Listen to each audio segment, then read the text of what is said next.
morning today punta tayo sa Our Lady of Lazaret sa may Bulacan para magpa-blessing ng motor. First time natin siyang i-ride sa medyo malayo-layong lugar, hindi lang paikot-ikot sa amin. And kasama natin ang aking co-host mate na si Carl at kanyang jowa. So tara, let's go. Tara.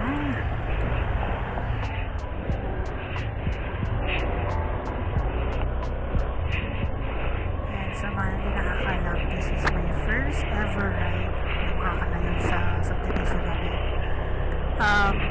Kaka 1 month lang kasi ng aking motor na Honda Beat. Ang pangalan pala niya is Beat. At sinamahan ako ng office mate ko na magpa-blessing.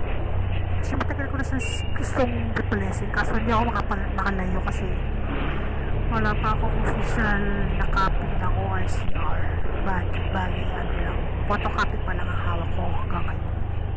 Wala pa daw sa kasa, hindi pa nagre-reply si kasa. So every week ko na yun na-follow up, kaso wala pa rin daw hanggang ngayon. Pero meron akong official plakan na sa akin ang aking plan.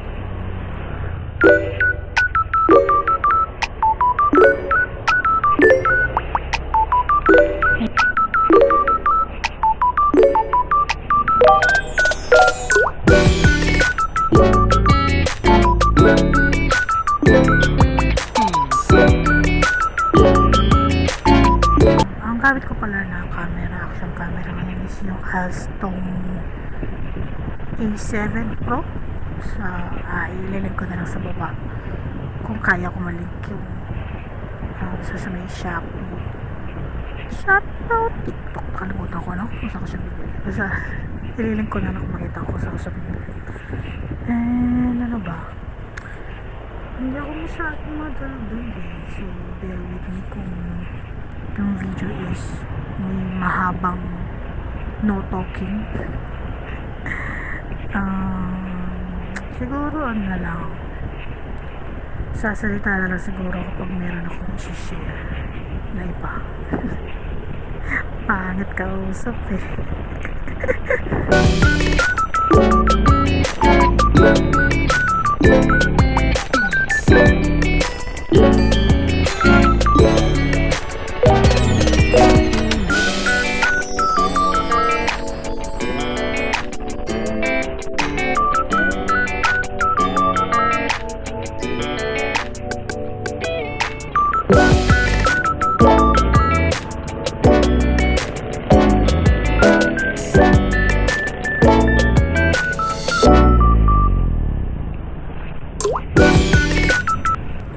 Share ka lang din pala, this is my first official na magmamotor sa highway.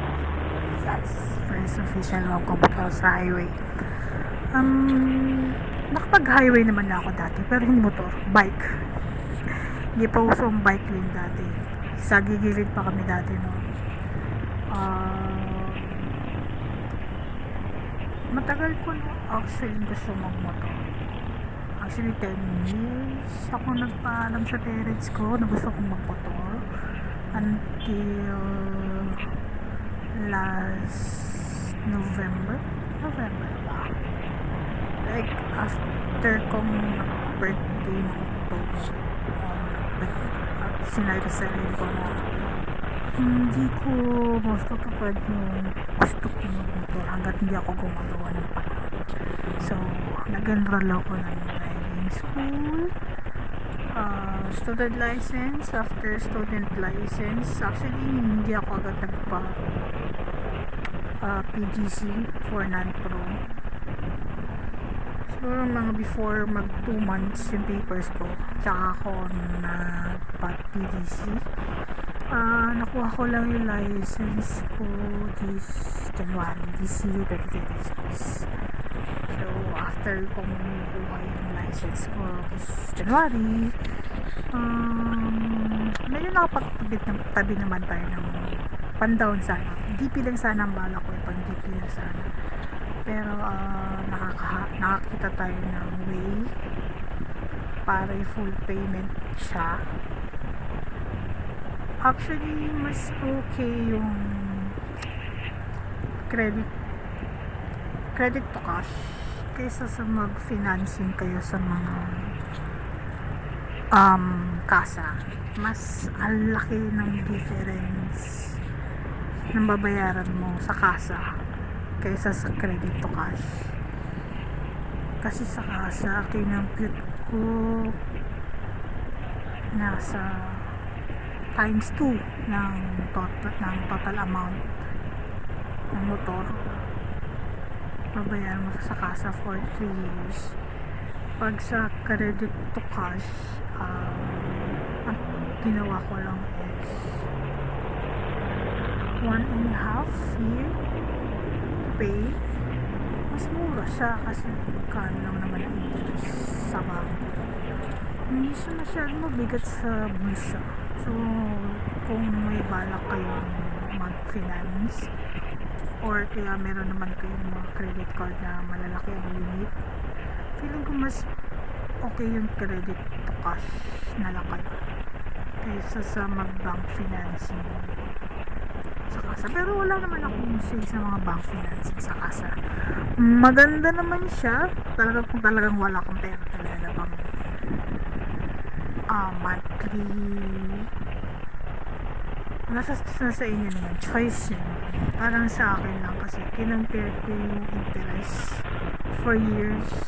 So, parang laki kasi yung interest niyo pag kinompare against sa credit to cash. Pero syempre hindi ko naman sa'yo ina-advise na gawin yun. Sa akin lang, sa part ko lang na mas madali siyang bayaran. Kasi mas konti yung span ng years to pay sa credit to cash against sa kasa. Kasi yung kasa normally 3 years talaga to pay na. Pero pag kinapit mo yung with interest, kunyari sa Honda Beat, price niya is nasa 70 to 400 pero depende yun sa kasa.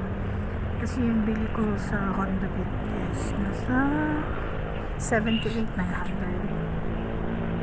Lahat na yun may registration na for 3 years sa LTO. Pero pag kinapit mo siya sa installment sa kasa for 3 years to pay, umabot siya ng nasa 140,000. So parang sakit sa bulsa. 3 years hindi mo pa magamit ng hindi naman sa hindi magamit, parang hindi mo ma-enjoy yung pagpapalit mo ng mga iba't ibang parts ng motor kasi may chance na mahahatak yung motor mo kasi 3 years to pay pa. Unless credit to cash, full paid na sa'yo na talaga, bali ang pinakautang mo na lang talaga sa bangko. Doon ka talaga doon na lang yung utang mo. Pero kasi sa bangko o sa credit card, hindi naman pwede ka naman magbayad ng minimum kung wala kang pambayad ng total amount. Pero syempre interest din yan, lalagyan din ng interest yan. Kaya mas okay kung pagka-credit to cash kayo, dapat meron din kayong pang monthly. Actually, magkano ba yun? 1.5 years ko is worth 80,000. Ayun, alam mo pala ba yung credit cash ko? 60,000 pala yung credit to cash ko. For 1.5 years, 18 months, nasa 3.3 per month. Mas mura yun kaysa sa magkasa ka. Magkano ang kasa? Sabihin mo 3 years to pay. Nasa, ganun din, going to 3,000 din, 3,000, 3,500, mga ganun mga nakikita ko sa mga kasa na monthly nila for 3 years. Mabigat.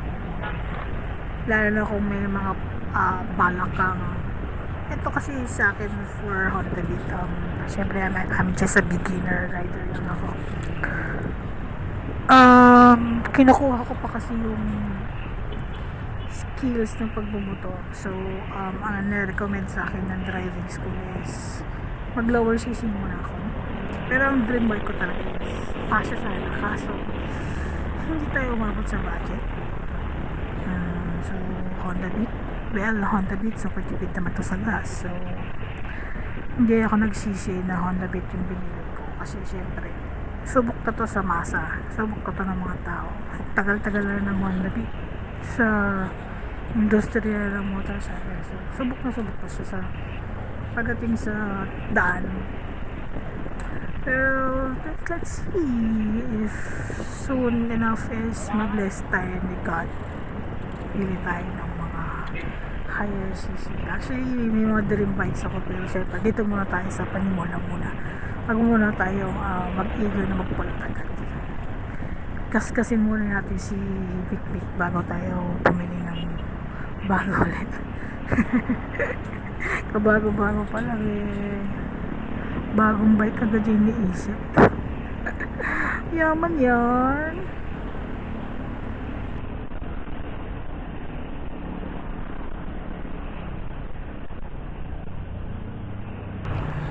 So yan, medyo malapit na tayo sa simbahan. Konting kembot na lang. Handa na tayo sa simbahan. Medyo traffic lang kasi syempre linggo ngayon. Asahan natin maraming tao. Simbahan na pupuntahan natin. So traffic talaga. Hindi rin kasi tayo dumaan sa highway. Pagkano tayo mga subdivision kasi yun ang tinuro ni Google Map at doon din tayo pinunta ng ating kasama, so no choice. Alam ko talaga na way is from SM Fairview going to San Jose del Monte, Bulacan. Yun talaga yung pinakaalam kong way. Lali itong dinaanan kasi natin ngayon is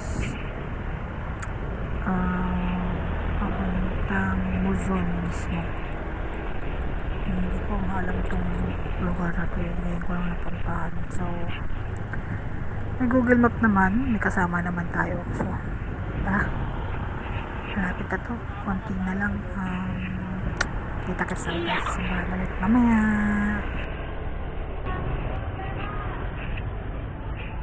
So guys, dito na tayo. So hanggang dito lang muna tayong ating vlog. Sana nagustuhan niyo ang aking first vlog. So, bye-bye. Please like and subscribe. Bye-bye. See you on my next vlog.